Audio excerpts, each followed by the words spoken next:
जय माता दी, जय मां कामाख्या। कुछ साधक मनुष्यों के प्रश्न उत्तर। एक साधक ने एक सपना देखा अपनी पत्नी के साथ साथ। इन पत्नी ने भी उसी दिन सपना देखा जिस दिन एक साधक मनुष्य ने सपना देखा।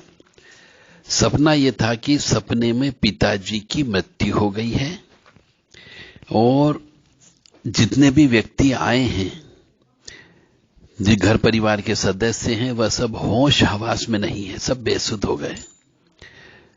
एक ये सपना तो आदमी ने देखा, पुरुष ने देखा, और उसकी पत्नी ने सपना देखा कि सपने में एक सफेद गाय का बछड़ा देखा है और घर के सभी लोग रो रहे हैं। दोनों ने एक ही रात में एक जैसे ये सपना देखा।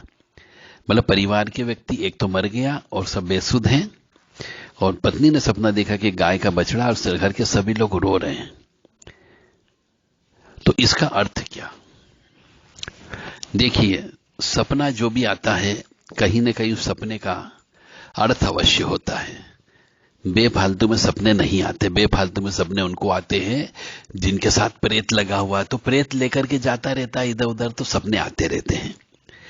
परंतु यदि एक साधक मनुष्य है, यदि उसको ये सपने आते हैं इस टाइप के, तो इसका मतलब यह है कि कहीं न कहीं पर आगे आने वाला समय बहुत खराब है। आने वाला समय में नुकसान होने की संभावना बताई जा रही है। मतलब परिवार वाले रोएंगे। अब क्यों रोएंगे, इसका अर्थ अलग है। परिवार वाले रो सकते हैं किसी की मृत्यु होने पर, एक्सीडेंट होने पर, कोई नुकसान होने पर। कुछ न कुछ है जिससे परिवार वालों को कष्ट की प्राप्ति होगी। दूसरे साधक ने यह प्रश्न किया है कि यदि कोई साधक या कोई भगत अपनी पत्नी से गर्भावस्था में संबंध बनाता है तो महापाप लगता है। यह बात सत्य है। अपने शास्त्र में लिखा हुआ है कि एक गर्भवती स्त्री के साथ में शारीरिक संबंध नहीं बनाए जाते हैं।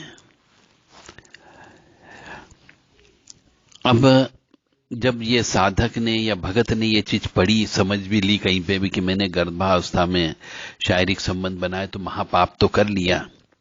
परंतु चूंकि भगत है, उसके अंदर कोई पवन भी आती है, और जब भी ये सोचता है तो उसका मन विचलित होता है। फिर उसने संबंध बनाना बंद कर दिए, तो हर उसका अचानक रात को वीर्य का नाश हो जाता है। वीर्य का नाश का मतलब हो गया स्वप्न दोष हो जाता है। अब उसने पत्नी के साथ सोना बंद कर दिया, परंतु यदि उसका वीर्य नाश हो जाता है, जो स्वयं एक साधक भी है, भगत भी है, तो वो उसका कहना है कि भैया मेरे को अपने आप में आत्मग्लानि होती है कि न चाहते हुए भी मेरा वीर्य का नाश हो रहा है। अब मैं ईश्वर से कैसे माफी मांगू? जो शक्ति आ रही है उससे कैसे माफी मांगू? कृपया जानकारी दीजिए। तो इसका अर्थ सीधा सीधा यह है, पहली बात है कि यदि कोई भी व्यक्ति साधक हो, भगत हो, भगवान की सेवा अर्चना कर रहा हो और उससे पाप कर्म हो जाता है, तो उसका प्रायश्चित कर्म करना होता है। यदि कोई भी पुरुष किसी भी गर्भवती स्त्री के साथ में शारीरिक संबंध बना लेता है तो पाप की श्रेणी में आता है, ऐसा शास्त्र कहता है। तो उसका प्रायश्चित यह है कि स्नान करने के बाद में सोमवार का व्रत उपास रखे और 5 सोमवार व्रत उपास रखे, 5 सोमवार को रुद्र अभिषेक करा ले, तो इस पाप कर्म के प्रायश्चित हो जाता है।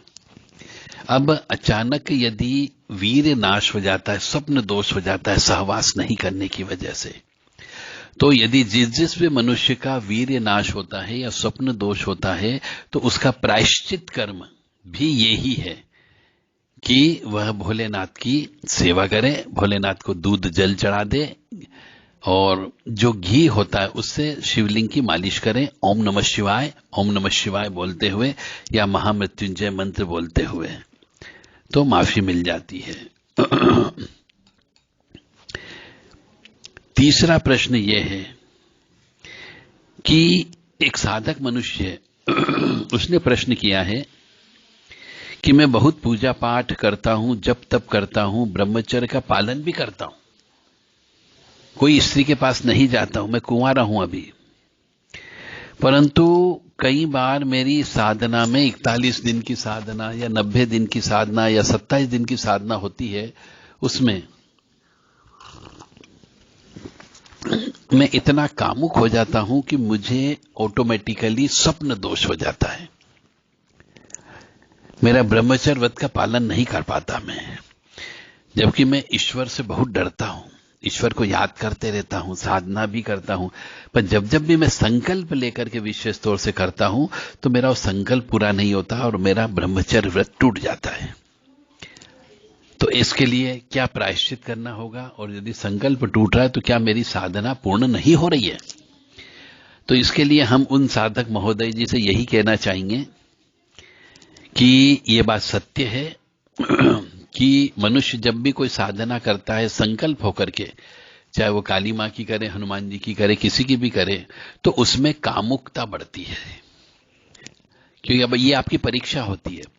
तो इसके लिए एक ही उपाय होता है कि मनुष्य को फलाहारी रहना चाहिए, फल के ऊपर आहार करे, यानी फल का आहार लेना चाहिए, अन्न त्याग देना चाहिए। जब भी साधना करते हैं, साधना का नियम है कि जब भी साधना करें तो एक समय भोजन लेना चाहिए, और भोजन में भी सिर्फ फलाहार, बाकी एक ही समय पे आप बैठ करके जितना खाना हो पीना हो पी लीजिए, दूध दही शहद शक्कर जो कुछ भी, परंतु बार बार नहीं खाना पीना है और फल ही खाना है आपको। अन्न का, आलू का ये सेवन नहीं करना है। मतलब पकी हुई चीज, जो चूल्हे पर पकी हुई हो, अग्नि पर पकी हुई हो, वो चीज बिल्कुल भी नहीं खाना पीना है। तो आपका ये ब्रह्मचर्य व्रत का पालन भी हो जाएगा और आपका जो है स्वप्न दोष भी नहीं होगा। ये साधक मनुष्यों का नियम होता है। ये गुरु को बताना चाहिए कि जब भी कोई मंत्र जप करते हैं, साधना करते हैं, तो शरीर में ऊर्जा की वृद्धि होती है, शरीर में गर्मी बढ़ती है, और जब ऊर्जा बढ़ती है तो कोई व्यक्ति उस ऊर्जा को झेल नहीं पाता है, तो उसका ब्रह्मचर्य व्रत के माध्यम से वो टूट जाता है, यानी उसको सेल्फ सहवास हो जाता है, या ये कह सकते हैं कि स्वप्न दोष हो जाता है। कोई न कोई शक्ति आकर के उसके साथ सहवास कर लेती है और वो ये महसूस करता है कि मैं किसी स्त्री के साथ सहवास कर रहा हूं। तो ऐसे में कहा जाता है कि साधना टूट जाती है। तो इसीलिए साधना संपूर्ण न हो, साधना फाइनल न हो आपकी, इसके लिए ही नियम बनाया जाता है, बनाया गया भी है कि मनुष्य को एक समय पे जो भी वो फिक्स कर ले, प्रथम दिन, जिस दिन वो प्रथम दिन जिस समय पे भोजन करता है, उसी दिन 24 घंटे में एक बार अगले दिन ही उसी समय पे उसे भोजन ग्रहण करना है। और भोजन भी नहीं, सिर्फ फलाहार यानी फल खाना है उसे। कुछ साबूदाना नहीं खाना है, आलू नहीं खाना है, शलजम नहीं खाना है, फल खाना है जो वृक्ष पर उत्पन्न होते हैं। जय माता दी, जय मां कामाख्या। मुझे उम्मीद है कि आपकी जिज्ञासाओं का शांत हुआ होगा, और यह जो परेशानी है अन्य मनुष्यों के साथ भी होती है। हो सकता है आपकी भी समस्या हो, परंतु आपने, चूंकि ये गुप्त विज्ञान से संबंधित बात थी, सेक्स से संबंधित बात थी, हो सकता है आप सबके सामने ये प्रश्न न करें, तो हमने आपके सामने बिल्कुल खुलासा होकर के इसका जवाब दिया है। मुझे उम्मीद है कि आपको इस प्रश्न के उत्तर से आप संतुष्ट होंगे। जय माता दी, जय मां कामाख्या।